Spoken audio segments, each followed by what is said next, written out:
उसके बाद आपका नेक्स्ट एग्जाम्पल नंबर 1.5.3। इसके अंदर आपको सिद्ध करना है कि आर्गट समतल के अंदर आपको एक सरल रेखा का समीकरण बताना है कि आर्गट समतल के अंदर एक सरल रेखा का समीकरण होता है Z B bar plus Z bar B बराबर सी।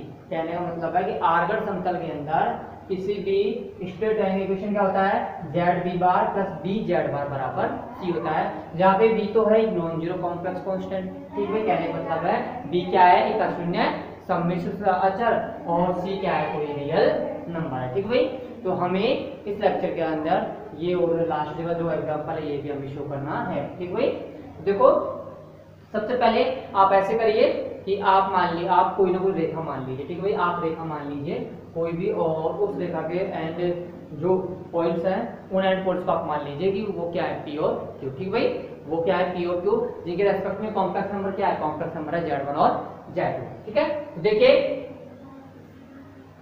इसको तो आपको स्ट्रेट लाइन इक्वेशन कैसे निकालना है कॉम्प्लेक्स फॉर्म में, तो वो देखिए सबसे पहले इसका सॉल्यूशन। देखिए भाई, आपको सबसे पहले क्या करना है, आपको सबसे पहले आर्गट समतल के अंदर दो पॉइंट लेने। ठीक भाई, आर्गट समतल के अंदर दो पॉइंट लेने हैं, तो लेना है आपको P और एक लेना है Q। ठीक है, जहाँ पे P के सापेक्ष कॉम्प्लेक्स नंबर कौन सा है, P के सापेक्ष कॉम्प्लेक्स नंबर है Z1 और Q के सापेक्ष कॉम्प्लेक्स नंबर है Z2। ठीक है भाई, तो ये आपका सम्मिश्र समतल के अंदर कोई रेखाखंड हो गया P2। ठीक है, जहाँ पे P के रेस्पेक्ट में कॉम्प्लेक्स नंबर Z1 और Q के रेस्पेक्ट में कॉम्प्लेक्स नंबर Z2। अब इस रेखाखंड पर आप क्या मान लीजिए कोई भी एक और पॉइंट मान लीजिए वो पॉइंट क्या है A, इसके रेस्पेक्ट में कॉम्प्लेक्स नंबर क्या है कॉम्प्लेक्स नंबर है Z। कहने का मतलब इसके रेस्पेक्ट में कॉम्प्लेक्स नंबर Z है। ठीक है, तो इस Z की वैल्यू चेंज हो सकती है जैसे जैसे आप पॉइंट चेंज करते जाओगे, जैसे जैसे आप पॉइंट चेंज करते जाओगे जो वैसे वैसे ही इस पॉइंट के कोऑर्डिनेट भी क्या होते जाएंगे चेंज होते जाएंगे, और पॉइंट्स के कोऑर्डिनेट चेंज होते जाएंगे, दैट मींस Z की वैल्यू भी क्या होती जाएगी चेंज होती जाएगी। कहने का मतलब है यहाँ पे Z किसकी तरह बिहेव कर रहा है, एक वेरिएबल की तरह बिहेव कर रहा है। ठीक है, अब देखिए आपके लिए इसका इक्वेशन कैसे फाइंड आउट करना है, तो देखिए आप बिंदु P और बिंदु A की सहायता से एक कॉम्प्लेक्स नंबर बने। कहने का मतलब बिंदु P और A का अगर आप मिलाते हो तो क्या बनता है, एक रेखा बन रही है। ठीक है, एक रेखा बन रही है, तो एक रेखा बन रही है कहने का मतलब है एक लाइन का इक्वेशन बन रही है, उस लाइन का इक्वेशन क्या है, उस लाइन का इक्वेशन होगा Z माइनस Z1। कहने का मतलब है बिंदु P और Q से जो निर्मित रेखा है उसका बिंदु P और बिंदु P और बिंदु A से जो भी रेखा बन रही है उस रेखा का इक्वेशन आपने मान लिया कि वो रेखा का इक्वेशन क्या है Z माइनस Z1। ठीक है, तो देखिए इसी प्रकार बिंदु Q और बिंदु P और बिंदु Q से जो रेखा बन रही है उसका भी इक्वेशन Z माइनस क्या होगा Z1 माइनस Z2 होगा। ठीक है, तो हम देखते हैं कि रेखा PA और रेखा PQ दोनों रेखा आपके पास एक तो रेखा PA हो गई और एक रेखा PQ हो गई, इन दोनों रेखाओं का अगर आप देखते हैं आर्गुमेंट, तो इन दोनों रेखाओं का आर्गुमेंट कितना है, इन दोनों रेखाओं का आर्गुमेंट है सेम। ठीक भाई, तो आप मान सकते हो कि आर्गुमेंट ऑफ, मानना ही नहीं आप देख रहे हो, आप यहाँ पे आप लिख सकते हो कि आर्गुमेंट ऑफ PA किसके बराबर है, आर्गुमेंट ऑफ PQ के बराबर है। कहने का मतलब है कि argument of Z minus Z1 किसके बराबर है, argument of Z minus Z2। ठीक है, तो आप कह सकते हो कि आर्गुमेंट ऑफ PA बराबर आर्गुमेंट ऑफ PQ। ठीक है भाई, आर्गुमेंट ऑफ PA बराबर आर्गुमेंट ऑफ PQ। ठीक है, आप देखिए कि यहाँ पे आप देखते हैं argument of PA line PA line का इक्वेशन क्या होगा, PA लाइन का इक्वेशन होगा Z माइनस Z1। ठीक भाई, क्या और इस PQ लाइन का इक्वेशन क्या होगा, PQ लाइन का इक्वेशन होगा Z1 माइनस Z। ठीक भाई, PQ लाइन का जो PA लाइन का इक्वेशन होगा Z माइनस Z1 और PQ लाइन का इक्वेशन होगा Z1 माइनस Z। ठीक है भाई, तो आप देखते हैं कि दोनों का जो आर्गुमेंट है वो सेम है, तो आप कह सकते हैं कि argument of Z minus Z1 बराबर argument of Z1 minus Z2। ठीक है, अब इस ये जो टर्म इसको आप क्या कीजिए लेफ्ट हैंड साइड में लेके आइए, तो देखो क्या फाइंड आउट होता है आपको, ये argument of Z minus Z1 minus argument of Z1 minus Z2 बराबर क्या होगा, बराबर होगा 0। ठीक भाई, बराबर क्या होगा, बराबर होगा 0, या फिर इनके बीच में डिफरेंस कितना होगा, इनके बीच में डिफरेंस होगा पाई का। ठीक भाई, इनके मध्य आर्गुमेंट कितना होगा, इनका मध्य आर्गुमेंट होगा 0 या फिर पाई। कहने का मतलब है कि ये रेखा PA और ये रेखा PQ x अक्ष की धनात्मक दिशा से जो कोण बनाएगी एक्स अक्ष की धनात्मक, जैसे कि मान के चलिए इस रेखा पी ए की दिशा भी क्या है ये, और इस रेखा पी क्यू की दिशा भी क्या है ये है, ठीक है भाई, दोनों की सेम दिशा है, और ये दोनों के दोनों एक्स अक्ष के साथ बी मान के चलिए कितना कोण बना रही है, समान कोण बना रही है। कहने का मतलब है कि ये रेखा पी ए एक्स अक्ष से थीटा कोण बना रही है, और रेखा पी ए और पी क्यू की डायरेक्शन अगर सेम है तो रेखा पी क्यू भी कितना कोण एंगल बनाएगी, ये भी थीटा एंगल ही बनाएगी। जबकि अगर आप ये देखते हैं कि रेखा पी ए एक्स अक्ष के साथ, ठीक भाई, रेखा पी ए एक्स अक्ष के साथ थीटा कोण बना रही है, ठीक भाई, रेखा जो पी ए है वो एक्स अक्ष के साथ मान के चलिए थीटा कोण बना रही है, और पी ए और पी क्यू, ठीक भाई, पी ए और पी क्यू की बात करते हैं तो पी ए तो कितना एंगल बना रही है, पी ए एंगल बना रही है थीटा, और इस पी ए की डायरेक्शन क्या है, इस पी ए की डायरेक्शन है जी, जबकि पी क्यू की डायरेक्शन कितनी है, जबकि पी क्यू की डायरेक्शन है जी, ठीक भाई। तो देखते हैं दोनों की डायरेक्शन क्या है, अपोजिट है, तो ये जो रेखा पी क्यू है ये कितना एंगल बनाएगी, ये एंगल बनाएगी इतना, ठीक भाई, ये कितना एंगल बनाएगी, ये एंगल बनाएगी कितना एंगल बनाएगी, ठीक भाई। तो देखते हैं इन दोनों के एंगल में डिफरेंस कितना हो रहा है, इन दोनों के एंगल में डिफरेंस हो रहा है पाई का। कहने का मतलब है कि पी क्यू तो कितना एंगल बना रही है इससे थीटा, जबकि ये कितना बना रही है पाई प्लस थीटा बना रही है। तो आप क्या कह सकते हो कि दोनों के एंगल में कितना डिफरेंस है, दोनों के एंगल में डिफरेंस है पाई का। मतलब इस एंगल को अगर आप जोड़ते हो इस पूरे में तो इसको भी आपको लेस करना पड़ेगा, ठीक है। तो इन दोनों के मिड में आर्गुमेंट कितना होगा, तो जीरो का होगा या पाई का होगा। जीरो कब होगा, जब दोनों की डायरेक्शन सेम होगी, और पाई का होगा जब दोनों की डायरेक्शन विपरीत होगी, ठीक है। तो देखो argument of Z minus Z one और argument of Z one minus Z two किसके बराबर होता है, आपको पता है, मैंने एक फॉर्मूला लिखा था कि argument of z1 upon z2 किसके बराबर होता है, argument of z1 minus argument of z2 के बराबर होता है, ठीक है। ये मैंने आपको फॉर्मूला लिखाया था, तो आप इसके अकॉर्डिंग लिख सकते हैं कि argument of z minus z1 upon z1 minus z2 किसके बराबर होगा, ये बराबर होगा जीरो या पाई के, ठीक है भाई, ये किसके बराबर होगा, जीरो या पाई के। अब जीरो के बराबर हो चाहे पाई के बराबर हो, कहने का मतलब ये कौन सा, ये जो कॉम्प्लेक्स नंबर है z minus z1 upon z1 minus z2, ये कैसा कॉम्प्लेक्स नंबर है, ये कॉम्प्लेक्स नंबर आपका है जो, ये कॉम्प्लेक्स नंबर कैसा है, ये प्योर रियल नंबर। कहने का मतलब है ये कैसा नंबर है, ये प्योरली रियल नंबर है, मतलब विशुद्ध वास्तविक संख्या है। मतलब इसका इमेजिनरी पार्ट है, वो इमेजिनरी पार्ट क्या है, वो इसका इमेजिनरी पार्ट जीरो के बराबर, ठीक है। इसका इमेजिनरी पार्ट किसके बराबर है, जीरो के बराबर है। अब इसका इमेजिनरी पार्ट अगर जीरो के बराबर है तो आप क्या कह सकते हैं कि z माइनस जेड बार किसके बराबर होगा, z माइनस जेड बार बराबर होगा जीरो के, ठीक भाई। कहने का मतलब है कि इस कॉम्प्लेक्स नंबर का आर्गुमेंट जीरो या पाई के बराबर है, तो आप क्या कहते हैं, प्योरली रियल नंबर है, और प्योरली रियल नंबर है तो इस कॉम्प्लेक्स नंबर का इमेजिनरी पार्ट, इस कॉम्प्लेक्स नंबर का इमेजिनरी पार्ट किसके बराबर होगा, ये बराबर होगा जीरो के। और जब इसका इमेजिनरी पार्ट जीरो के बराबर है, ये प्योरली रियल है तो इमेजिनरी पार्ट जीरो होगा, और जब ये इमेजिनरी पार्ट जीरो के बराबर है तो आप क्या कह सकते हैं कि z माइनस जेड बार किसके बराबर होगा, z माइनस जेड बार बराबर होगा जीरो। मैंने आपको लिखाया था कोई भी complex number purely real number होगा यदि z बराबर क्या हो, z बार मतलब z माइनस जेड बार बराबर क्या हो, जीरो। अब यहाँ पे कौन सा कॉम्प्लेक्स नंबर है, z minus Z one upon z1 minus z2, तो आप लिख सकते हैं कि z minus z1 upon z1 minus z2 minus z minus z1 upon z1 minus z2 का बार बराबर जीरो, ठीक है। आप देखो z minus z1 upon z1 minus z2 का कंजुगेट है, तो इसको किसके बराबर लिख सकते हो, इसको लिख सकते हो आप किसके बराबर, इसको आप लिख सकते हो किसके बराबर, z माइनस z1 का conjugate upon z1 minus z2 का कंजुगेट, ठीक है। इसको क्या लिख सकते हो, z minus z1 upon z1 minus z2 minus z minus z1 का conjugate upon z1 minus z2 का कंजुगेट, ठीक है। अब इसका भी आप लिखो कंजुगेट क्या होगा, ये z माइनस z1 का जो कंजुगेट होता है वो किसके बराबर होता है, वो बराबर होता है आपके क्या, वो होता है z bar minus z1 bar upon z1 bar minus z2 bar. और इसकी सहायता से हम क्या फाइंड आउट कर लेंगे, इसकी सहायता से हम इसे स्ट्रेट लाइन में इक्वेशन फाइंड आउट कर लेंगे, ठीक है। तो देखिए इसका सॉल्यूशन क्या होगा,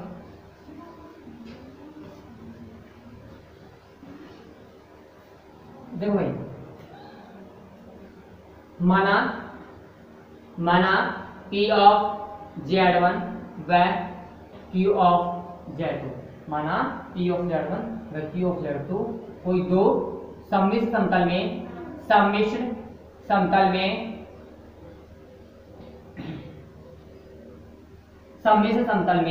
कोई दो बिंदु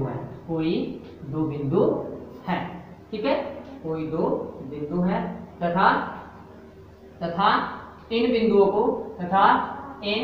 बिंदुओं को मिलाने वाली रेखा पर a of z कोई अन्य बिंदु है, ठीक भाई, कोई अन्य चार बिंदु है, ठीक भाई, कोई अन्य चार बिंदु है, ठीक भाई, ठीक भाई, कोई अन्य चार बिंदु है।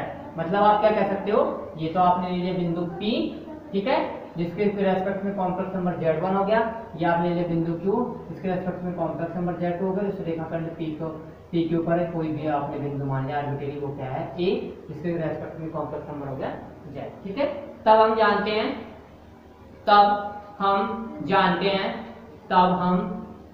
हैं कि आर्गुमेंट ऑफ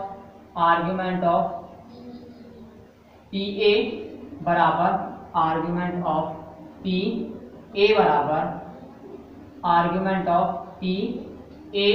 बराबर क्या होगा, आर्गुमेंट ऑफ PQ, ठीक है भाई, आर्गुमेंट ऑफ PA किसके बराबर, आर्गुमेंट ऑफ PQ। अब PA क्या है, आपके पास PA है complex number Z minus Z1, ठीक है भाई, argument of Z minus Z1 बराबर argument of Z1 minus Z2, ठीक है। अब देखिए आर्गुमेंट ऑफ Z1 बराबर argument of Z1 minus Z2 है, तो आप इसको क्या लिख सकते हैं, इस टर्म को आप इधर लेके आओ तो ये नेगेटिव हो जाएगा, तो ये हो जाएगी argument of Z minus Z1 minus argument of Z1 minus Z बराबर 0, ठीक है। अब देखिए argument of Z1 minus Z minus argument of Z1 minus Z2 का क्या लिख सकते हो, argument of Z minus Z1 upon Z1 minus Z2 बराबर 0, ठीक है। अब देखते हो ये किससे लिखा है, ये आपने लिखा है किस वाले फॉर्मूले से, ये लिखा है आपने argument of Z1 upon Z2 बराबर क्या होता है, argument of Z1 minus argument of Z2, ठीक है। अब देखो इसका आर्गुमेंट 0 है, कहने का मतलब है ये कैसा रियल नंबर है, तो कहने का मतलब ये कौन सा कॉम्प्लेक्स नंबर है, ये कॉम्प्लेक्स नंबर है जो प्योरली रियल नंबर, कहने का मतलब है, ठीक भाई। तो अतः दिया गया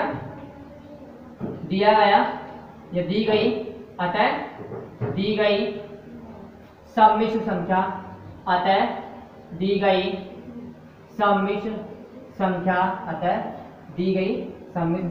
एक विशुद्ध वास्तविक संख्या है, that is imaginary part of Z minus Z1 upon Z1 minus Z2 क्या है, 0 के बराबर, ठीक है भाई, that is imaginary part of Z minus Z1 upon Z1 minus Z2 बराबर 0, अर्थात Z किसके बराबर होगा, अर्थात Z बराबर होगा Z1 के, ठीक भाई, अर्थात Z किसके बराबर होगा, Z बराबर प्योरली रियल नंबर, तो Z बराबर क्या होगा, Z bar, that is Z minus Z1 upon Z1 minus Z2 बराबर Z minus Z1 upon Z1 minus Z2 का कंजुगेट, ठीक है। अब Z minus Z1 upon Z2 का कंजुगेट किसके बराबर होता है, Z1 conjugate upon Z2 conjugate के बराबर होता है, तो आप लिख सकते हैं Z minus Z1 upon Z1 minus Z2 बराबर Z माइनस Z1 का conjugate upon Z1 minus Z2 का कंजुगेट, ठीक है। इस टर्म को आप इधर लेकर आओ, जो क्या होता है आपके ये नेगेटिव हो जाएगा, राइट हैंड साइड क्या हो जाएगा, राइट हैंड साइड हो जाएगा 0, ठीक है भाई, राइट हैंड साइड क्या हो जाएगा, राइट हैंड साइड हो जाएगा 0, ठीक है। देखिए this implies Z minus Z1 upon Z1 minus Z2 बराबर Z bar minus Z1 bar upon Z1 bar minus Z2 bar. ठीक है, इस टर्म को आप इधर लेकर आओ तो ये हो जाएगा राइट हैंड साइड 0 बराबर Z minus Z1 upon Z1 minus Z2 minus Z bar minus Z1 bar upon Z1 bar minus Z2 bar बराबर 0। ठीक है, इसको क्रॉस मल्टीप्लाई करो तो क्या आ रहा है, ये आ रहा है Z minus Z1 into Z1 bar minus Z2 bar minus Z1 minus Z2 into Z bar minus Z1 bar बराबर 0। ठीक है, अब इसको आपका सोल्व करते हो तो देखो क्या आ रहा है, आपको इक्वेशन क्या चाहिए, स्ट्रेट लाइन का इक्वेशन चाहिए Z B बार प्लस Z बार B बराबर C। क्या मतलब है, एक ऑप्शन तो होना चाहिए Z का, है ना, और एक होना चाहिए Z बार का। ठीक है, तो देखो यहाँ पे Z का ऑप्शन कौन सा है, Z का अगर आप इससे मल्टीप्लाई करते हो तो Z का ऑप्शन आ जाएगा Z1 bar minus Z2 bar. ठीक है, एक Z बार का ऑप्शन कौन सा है, एक Z बार का कोफिशिएंट है ये वाला, तो ये हो जाएगा माइनस Z बार Z1 माइनस Z2। ठीक है, फिर उसके पश्चात देखो माइनस Z1 का किससे मल्टीप्लाई करो और Z1 को इससे मल्टीप्लाई करो तो ये आ जाएगा minus Z1 into Z1 bar minus Z2 bar minus Z1 into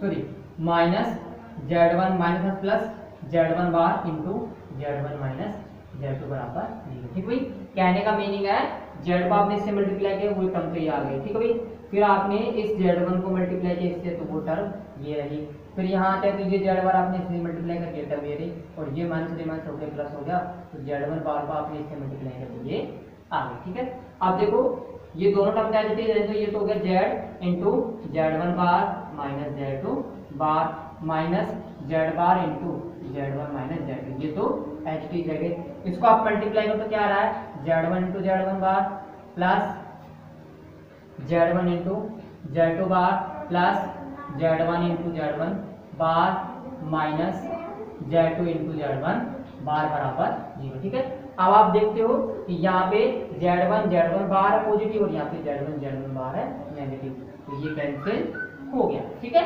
अब देखो क्या आता है, इनको तो ये दो टर्म्स को तो कि Z into Z1 bar minus Z2 bar minus Z bar into Z1 minus Z2। ठीक है, इधर देखो क्या है, इधर है आपके पास Z1 इंटू Z2 बार और उधर है minus Z1 bar into Z2, और ये बराबर क्या है 0। मैंने आपको लिखाया था कि Z1 into Z2 bar plus Z1 bar into Z2 किसके बराबर होता है, real part of Z1 into Z2 bar के बराबर होता है, जबकि Z1 minus Z2 bar minus sorry Z1 into Z2 bar minus Z1 bar into Z2 किसके बराबर होता है, imaginary part of Z1 into Z2 bar के बराबर होता है। ठीक है, तो इसकी वैल्यू क्या हो जाएगी, इसकी वैल्यू हो जाएगी कंप्लीटली क्या Z imaginary part of Z1 into Z2 बार होना है। ठीक भाई, इसकी वैल्यू क्या हो जाएगी, इसकी वैल्यू हो जाएगी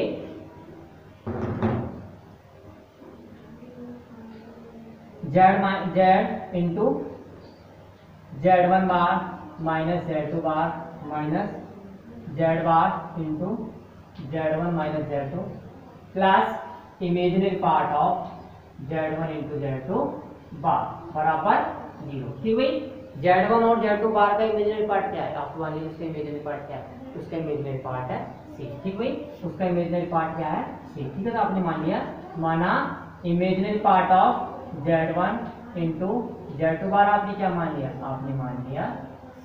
ठीक है भाई, तो आप ये कह सकते हो कि जब इसका इमेजिनरी पार्ट C के बराबर है तो आप क्या कह सकते हो, इसकी वैल्यू क्या होगी, इसकी वैल्यू होगी आयोटा C।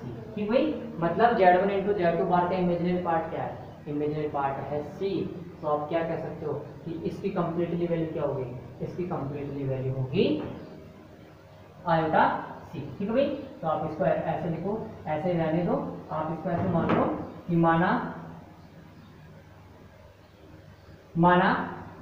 माना imaginary part of Z1 into Z2 bar बराबर आपने क्या मान लिया C मान लिया, माने imaginary part of Z1 into Z2 bar बराबर C। तो आप क्या कह सकते हैं, आप कह सकते हैं कि Z into Z1 bar minus Z2 bar minus Z bar into Z1 minus Z2 plus iota C बराबर 0। ठीक है, अब क्या कीजिए, आप अब आप इस पूरी इक्वेशन को आयोटा से मल्टीप्लाई कीजिए, तो आयोटा से मल्टीप्लाई करने से क्या रहा है, iota Z into Z1 bar minus Z2 bar minus iota Z bar into Z1 minus Z2 minus C बराबर 0। भाई आयोटा को इस आयोटा से मल्टीप्लाई करोगे तो आयोटा का आयोटा का बल क्या है -1, तो ये हो जाएगा माइनस का C, और इस माइनस C को आप उधर लेकर जाओगे तो ये क्या हो जाएगा, ये हो जाएगा प्लस का C। ठीक भाई, तो ये इसकी वैल्यू आ गई। अब देखो आप मान लो आपके क्वेश्चन के अंदर क्या चाहिए, आपको क्वेश्चन चाहिए थी Z B bar plus Z bar B बराबर 0, वो सॉरी C। ठीक है, तो जेड बी बार होना चाहिए और जेड बार बी होना चाहिए। तो बी की वैल्यू आप क्या मान लीजिए कि आप बी की वैल्यू मान लीजिए कि बी की वैल्यू क्या है, iota Z1 minus Z minus iota Z1 minus Z2। ठीक है, तो आप मान लीजिए कि माना minus iota into Z1 minus Z2 की वैल्यू क्या है, आपने इसको मान लिया b के बराबर। अब अगर कंजुगेट लेते हो तो इसका जो कंजुगेट है वो क्या हो जाएगा, वो हो जाएगा आयोटा Z1 माइनस Z2 बराबर b बार हो जाएगा। ठीक है, ये क्या हो जाएगा, इसका कंजुगेट हो जाएगा क्या कि iota into Z1 minus Z2 बराबर b बार। ठीक है, अब ये वैल्यू, ये दोनों वैल्यूज आप इस इक्वेशन में रिप्लेस कीजिए, यहाँ से आपको मिल जाएगा Z B bar plus B bar Z बराबर C, जो कि क्या है, जो कि स्ट्रेट लाइन का इक्वेशन है। ठीक भाई, जो कि क्या है, स्ट्रेट लाइन का इक्वेशन। ठीक है, तो आज का लेक्चर ये कंप्लीट होता हुआ, धन्यवाद।